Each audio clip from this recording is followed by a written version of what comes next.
Welcome back to the Marketer of the Day podcast. Would you like to know about a high-ticket group coaching program, about evergreen launches, about scaling your business, and so much more? Well, we're here with Rose Radford from roseradford.com. She is a Tedx speaker. She is a business strategist and coach who specializes in helping coaches and online entrepreneurs to ditch the launch roller coaster and go evergreen with a high-ticket group coaching program so that you can scale to six figures without launching. Rose, glad to be talking to you. Hey, thank you so much for having me. Super glad to have you. So what has been your passion these days? What has you fired up? I know we just listed like 6 different possible topics, but what has you personally super jazzed up, excited these days? Oh my gosh. So I have to admit, I think I have cried probably 3 times in the last month with just sheer joy for my business right now, and specifically for the clients that I am working with. And I think the reason that things feel really good right now is because I'm working with some incredible high-level, high-ticket coaches and women inside my program, and serving these women just feels so soul-led. So that is what I'm really excited about right now. And, I can relate to that because it's really easy to get stuck in, pushing the publish button and editing the pages and doing all the business stuff. And sometimes it's like, even if you have like a good, membership site, or like a product or like a course or something, or even like a decently responding list, if the people that you're dealing with are kind of, I don't know, like not very fun, or if they're negative, or if they bring you down, then it's like, I don't know about you, Rose, but like, it's always this thing that's eating on me. And then likewise, if I have like a client who has something really exciting going on, or if I'm just dealing with people where I'm kind of doing the work for them, then I myself am excited. And sometimes it even like breathes the energy and the life back into me on my own projects. And it reminds me a lot of how, if your own room or your own house is messy, you don't really feel like fixing it up. But if someone else has a messy house, you think, oh, you should move the couch over there and you should redecorate that. And it's just this weird thing that, number one, like your client's energies kind of rub off on you, good or bad. And number two, it's sometimes like more fun to jump in someone else's niche, in someone else's space, than to kind of tinker with your own stuff. Absolutely. Yeah. And I think one of the things I'm really enjoying right now is when you're working with such well-matched clients, when you show them or you teach them something, one particular thing in their business, for instance, they'll take it and then they'll run with it.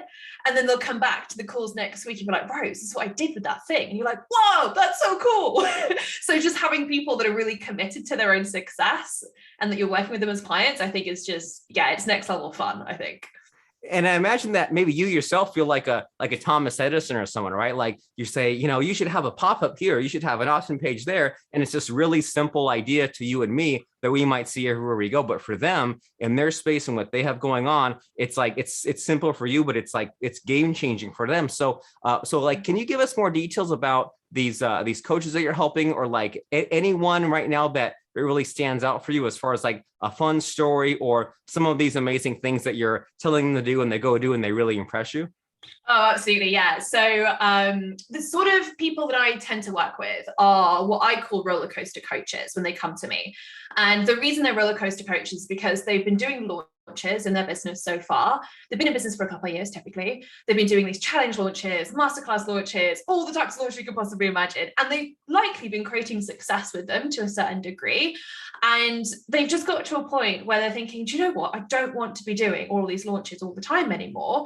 Yes, they make me a lot of money, but I wish there was a more spacious way of growing my business. I wish there was a way of making more money without having to do all of the burnout style launches that they've been doing for a very long time. And when they realize they can actually have high ticket clients join their group coaching program every single week on Evergreen, it's like, whoa, hang on a minute, I can do that. And often a lot of coaches and business strategists out there in the online space will talk about selling courses on Evergreen, that whole like passive income thing. And that's all very well. But I actually teach high ticket sales on Evergreen, because if you can sell something that's low ticket on Evergreen, you can absolutely sell something that's high ticket on Evergreen. Obviously, it requires a slightly different strategy, but it's 100% possible to do that. So some of the, obviously there's a lot of things I teach inside my programs, and when it comes to high ticket on evergreen, but being able to take one short, sharp tactic and apply it into their business, whether that is a really succinct, clear call to action in their content that they've been testing over a week and then had loads of people respond to them, and they're like, okay, my Instagram's now flooded, my DMs are flooded with people interested in this offer. I've now got 7 calls in the calendar this week, Rose. What the hell am I selling again? Can you remind me, please? Because I've got all these amazing people and I don't want to do now. And things like that is just really fun to be able to then problem solve. But yeah, I would say it's just the ability to help somebody go from creating a certain level of success in their business with launching and with maybe low ticket offers as well, and being able to transform that certain level of success into really that next level for them by actually removing things in their business, getting really simplified and allowing more spaciousness in their own business strategy, and also be able to call in those high ticket clients themselves too. Well, that sounds like a thing that we all want, right? We all want to get off that roller coaster, and we all want to remove things and have less steps. So does anything come to mind as far as some of these things that are easily removed? Like, I'm sure like everyone's different. You have these different clients and they all have like a million things that are just throwing ideas at the wall, or, you know, like they're like every day is different and their calendars filled with this and that, and they have all these things going on. So is there a common just like low hanging fruit that can easily be removed with most of these clients that you onboard here? Yeah, so we've had one client recently that has simply decided to shed any clients that were paying her less than a certain amount of money. So that any low ticket clients actually, no longer aligned, not going to do that anymore. I've had clients that have decided to remove their low ticket offers and just focus on high ticket offers, because actually they realize that, let's say 100 people in their low ticket offer is equal to 10 people in their high ticket offer. And they're like, oh, well, why would I spend all my time serving 100 people when I could just spend my time serving 10 people? And then they get even better from me because I'm less exhausted. So there's been that kind of just really basic math in the business. And like, oh, of course. Also been experimenting with removing people from their team who are not income generating, and actually removing the admin that comes from managing that person that isn't income generating has been interesting to see as well. So it's not always marketing and sales. It can also be more operational that we can remove. But choosing to dial down off one social media platform and focusing on another has been really powerful too. And I think at the end of the day, we all have limited time and resources. So choosing where to focus our time and money and our team time as well, the most, is really important to then get to the end goal and the result that we really want in the business. And that obviously looks different for everybody. And so all these things that you're mentioning here that, you know, they were moving like under a certain price point, or moving posting to a certain platform, they're all things that you're making me think of, like they're things that like I sometimes hang on to just out of almost superstitious reasons, right? Like, why do I also post in the LinkedIn when if that's not my main thing? Or why do I have these kind of low ticket items? And so, and there are many things that years later I look back at, you know, what I was doing 5 years or years ago or 10 years ago, and I think, you know, why didn't I just take that risk then? Why didn't I just remove that thing then? And so do you come across this sort of resistance from your clients if you say, you know, I've got this crazy idea, stop doing this, remove the non-income generating people from your team? Do they fight you on it? Does it take some kind of convincing? Like, what's stop? I mean, it almost seems like if it was that easy to just make this kind of painful decision, wouldn't they have already made it without you? So they kind of need you to help make the leap. So like, what is happening as far as like the conflict, the drama, as far as getting these people to take these kind of scary, risky actions? Yeah, and really the answer to that is connecting to the bigger goal and what their best possible business and identity looks like for them. So let's say, do they want to be posting reels every day for the rest of their life? And actually, if they don't, why are they on Instagram? Or thinking about the fact that their ideal client, or their next level ideal client, the person they really want to call into that group coaching program, is actually on LinkedIn, if we really look at it, if we're very honest about it. And then just thinking, actually, if we want to go that direction, let's make sure all the actions you're taking are going to get you to that endpoint rather than keeping a hold of something for old time's sake. And a really specific example would be a client recently who was genuinely debating between, do I stay on Instagram or do I focus on LinkedIn? And what she ended up doing was deciding, okay, I've got Instagram here. I've been using it for a good couple of years. I'm not going to delete it, but I am going to hand it over to a team member who is going to do low-level lead generation for me on there. And then that team member is going to flag to her whenever there is a lead on Instagram that's worth her voice noting. So then she can get them onto a call with her. And other than that, she's not going to worry about Instagram because the team are just going to focus on that for now. And she's going to set a certain budget for Instagram being a continued platform to be used, but with a very clear goal of, this is only important to me if it's going to create the leads that I want to have conversations with. Meanwhile, she's focusing her energy over on LinkedIn because that's where the needle movers really are. And so is this kind of a common solution here where you say, we're going to do some like partial outsourcing, or we're going to like, delegate some of this stuff and kind of tee up the things that are worth your time? Is that like, does that happen a lot where it's like, well, we don't want to necessarily like you want to give up the time spent on this, but we don't necessarily want to give up like the benefits from it. So is a lot of the problem solving here involving assigning like an outsourced employee or someone to like handle the repetitive tasks that happen frequently? Sometimes, or it's, so let's let a bit of automated tech deal with it instead. Whether you're just going to use me like Recurpost or later.com, or just one of those scheduling platforms for posting content, for example.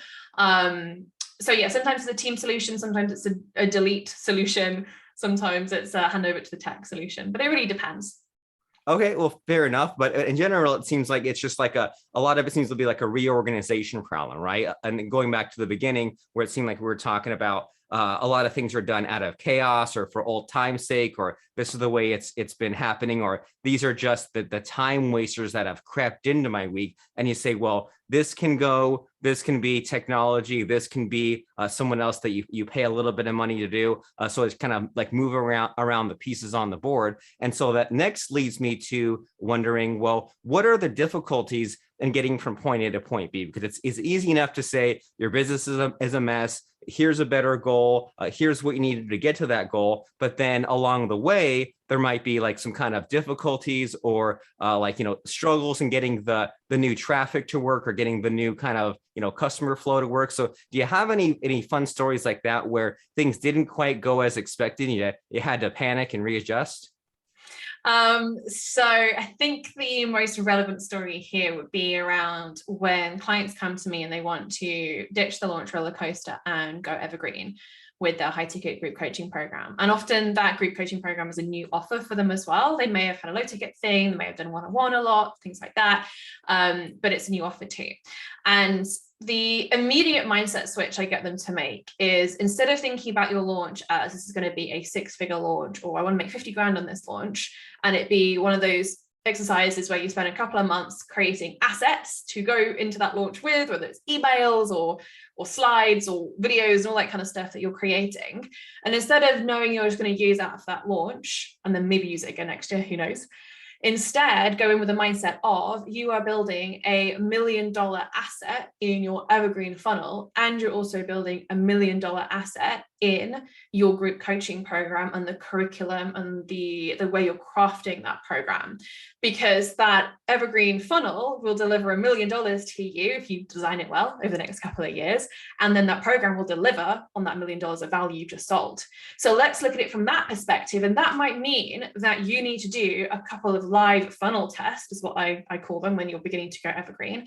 You might need to do a few live funnel tests, test some messaging, see what's converting, what isn't converting, understand the sort of, let's say, avatar that goes through your funnel and is most likely to convert on the back end versus the one that isn't. What are the objections you're hearing from people about buying this high ticket group coaching program that you're offering?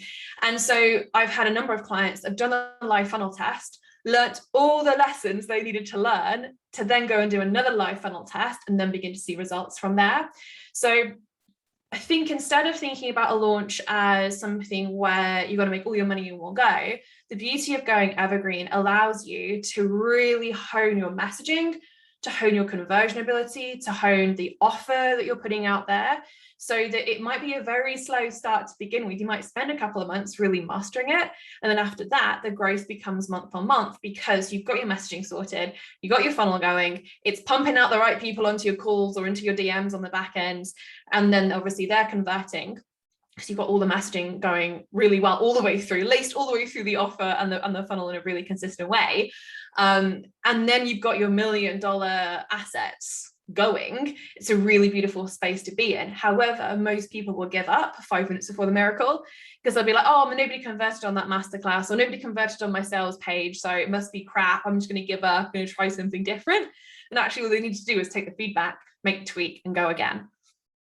And that's a lot. I love the way that you put that, because instead of like, more guessing, or more of like getting to things that you think you forgot, you say, well, let me look at the feedback and let me see what kind of like keywords to put in my copy. And also even the way that you're thinking, you're talking about like, getting them up to this goal or that goal. It's like, I'm sure it's a lot of just like looking at where like the weak point is in the funnel is, right? Like, are they not opening email number 4? Or are they not, are they not joining this or opening that, or like getting to this step in the funnel? And so it seems like at a certain point, it gets very scientific. And so one thing that has always made me hesitate about going more evergreen, because I think that we're all like somewhat evergreen and sometimes somewhat in with the launching, but what's made me hesitate from going more evergreen is just this idea of having to like tweak it and sometimes even like rebuild the whole dang thing, right? Because like you said, the kind of simple math for the launch is you might spend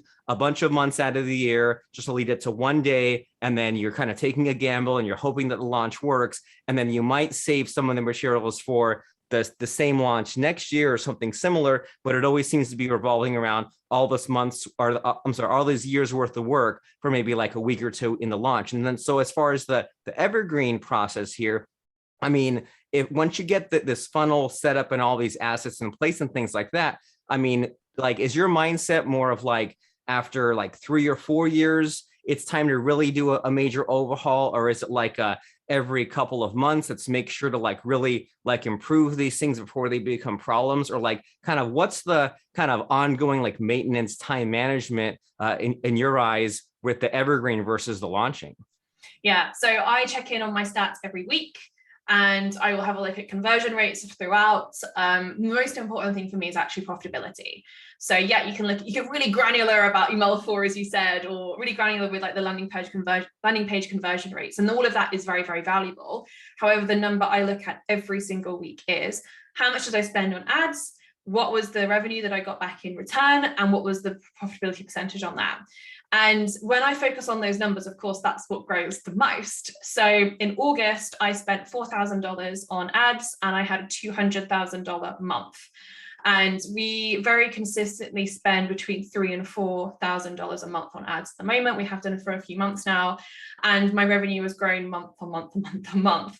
And so I'm just tweaking and tweaking. So typically on that profitability, I'll see above 95%. It'll be between 95 and 98% profitability when I look at it from the ads to sales perspective. So of course, I just continue refining and ramping up, and like, okay, we can add an extra few $100s on here and things like that. And of course, a lot of the conversion comes from the back end of the funnel too. It's all very well having front end people come in and new leads come into your world, but the real conversion often comes on the back end. So making sure you're spending enough time, energy, resources, and ad spend potentially on the back end with your warm audience, because those are the ones that are most likely to convert, because they've got used to you now and can see your messaging, all that kind of stuff. So in terms of tweaking or changing the evergreen funnel, I make a little tweak almost every week just to test something, kind of A/B test it a little bit, see what impact it has. But I've run the same funnel now for almost 6 months. So we launched that, I think it was end of April time, something like that, when it was evergreen. So we've got May, June, July, August, September, October. Right, we're in the 6th month. We've done over $350,000 in that funnel in the last 6 months. So I'm not planning, and it's obviously got a really high conversion, high profitability on it. I'm not planning on changing anytime soon. It's working. All the evergreen ecosystem I have built around it in terms of content, in terms of retargeting, terms of all the messaging, like the making sure that's really succinct. We're not changing that anytime soon because that's working too. So I'll just keep doing this until maybe it crashes and burn. I probably won't do, because to be honest, I'm making improvements every single week. So I can't imagine it'll crash and burn, which is a very, very different situation to doing a launch and then 6 months later doing another launch and only being able to test your marketing strategy every 6 months. Whereas right now I have almost like that 1% better every week thing going on, which creates an exponential result in the long run. And I really, really prefer playing the long game, playing that I'm taking a long-term view on this, knowing that somebody enters my funnel today, they might become a client in 6, 12, 18 months time. And I'm so willing to be patient and wait for them to do that. That sounds like an amazing place to be, that like 1% compounding again and again, and to get to the point where when, like you said, when you get to that back and when you get to that high ticket, then they're already like primed and ready for you, right? They've known you for the last 6 months. They've been kind of trained to know what you have. They've been buying this and that from you. They've been responding in all the right ways. And so that seems like a less stressful and a more predictable method of going about this than a lot of the kind of launch alternatives that we're talking about. And I don't know about you, Rose, but like, sometimes I'll see people talking about things like split testing. I look at their business and I'm like, when do you even have time to split test, right? You're putting the landing page up a week before the big launch. Like, are you really even looking back at those things that again and again months later? And as we get closer to like more of the tail end of this call here, one thing that kind of comes to mind is like the kind of mindset about looking at kind of the things that are maybe a little bit worn out and kind of that have been existing for a while. Because as you said, you keep your eye on the ball. You say, I have this ad spend and I have this amount of profit. And you say, let me do this experiment this week. And it seems like with a lot of what you do, there's a lot of like revisiting and fine tuning and going back and looking what already exists. But do you ever struggle with looking at the things that are not new and shiny? Because sometimes it can be fun, right? To say, I have an idea, a new app, new website, new product, something like new coaching program, anything like that. But then it maybe for me, sometimes it requires some discipline to go back and look at the landing page that's been there for 6 months. So do you struggle with that? Or do you see people who have trouble just kind of going back and forcing ourselves to work on what we know is proven and works versus the bright, shiny objects? Yeah, classic shiny object syndrome. I love that question. Absolutely. I think the reason that I don't end up chasing the shiny things all the time is because I've got to a point now in the business where I can serve incredible clients, make a really amazing income, and not work very much. And I quite like that freedom. I have time to travel, and I have time to train for a triathlon, and I have time to be with friends, and I would have to give up that lifestyle element to then add in the shiny new object and to have time for that. And I'm also aware that any shiny new object might often require either team time or financial investment, or obviously my time to really go and master. And that comes at a cost in one way or another. So that shiny new object has got to be very aligned with my bigger picture, the bigger mission, the bigger purpose, where I'm going in the next 12 to 18 months, for it to be like, yeah, that's definitely something I'm going to go and pursue. Otherwise, it's a distraction. It stops me having the lifestyle I want to have. And I don't want to jeopardize that. So yeah, I feel like I'm in a really nice place. So that extra new shiny object's got to be really, really value add for me to consider it these days. Well, fair enough. And so what I'm getting from a lot of your philosophy here and your answers is that we all need to be thinking, and maybe not just thinking, but also thinking things through to the end, because it's easy to just say, well, I don't feel like doing this, or I feel like doing that. But then what would that lead you? And for a lot of us, that has led to maybe this roller coaster that we're on. And a better lifestyle is something that gets better and better, where you're continuously optimizing and you're saying, well, this requires my attention and this doesn't, instead of just always being spread so thin, always running around, putting out the fires. Who the heck wants that? And I want to make sure that in a moment here, Rose, that we mention about your website and your contact information. But just before we do you think, is there anything that we left out, or that people who need to embrace this evergreen lifestyle that you're mentioning, things that they really need to hear? Anything like that come to mind? I think the big thing is, if you're looking at courses like passive income type courses on Evergreen right now, that's all very well. However, in your pursuit to go and create passive income, have you considered the power of having high ticket recurring revenue coming in instead? And by that, I mean having a group coaching program where people are paying you $1,000 a month every single month for 12 months in a row. And those payments are just dropping in, and you've got 50 people in that group. That's a really quick way to get to 50K in cash, just showing up for 2 or 3 hours a week on calls. Have you thought about that opportunity versus the sheer amount of work required to get to 50K a month in passive income from a low cost $500 course? And I think when you take a step back and think, well, I've got two options in front of me here to start to scale my business, high ticket reoccurring revenue is often the sexiest and the most exciting, but most people don't realize it because there's not enough people educating others about this right now, which is why I'm doing this so much more.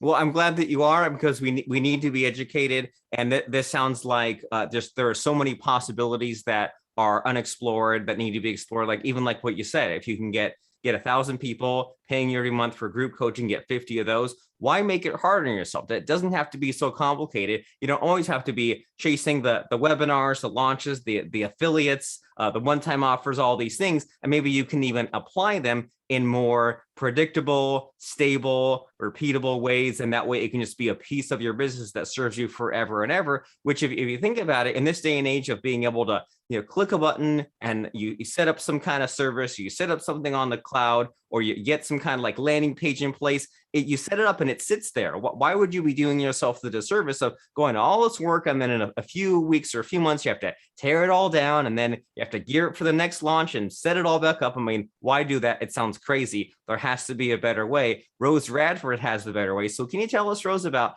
if we are super duper excited, we're fired up, we love hearing about all these possibilities. We say, I want more. I didn't get enough. I'm even more hungry now. Where do I go? What's the website? How do we take the next step with you?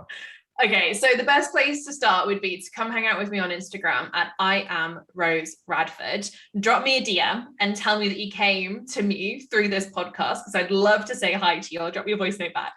And then if you want to go check out a training all about how to launch and scale a high ticket group coaching program on Evergreen and exactly how I've created the results that I've created in the last couple of months, then head to roseradford.com/step-up, all one word, all lowercase. And that will take you to a free training on exactly that topic. Fantastic. The place to go is roseradford.com/step-up, and to spell that out, that's ROSERADFORD. And then Instagram, I am Rose Radford. Go there, send her a message, tell her you found her on the Marketer of the Day podcast, and she will respond to you. And you'll have a lot of fun checking out about Evergreen launches and everything that comes with it, and all of the steps you need to take to get from where you are now to that lifestyle where you just check in every week and make the little tweaks, do the little things to increase your income month after month, week after week. It sounds like a far less insane way than doing launches. So check it out right now, roseradford.com. You're going to love it. And any final parting words of advice before we say goodbye, Rose?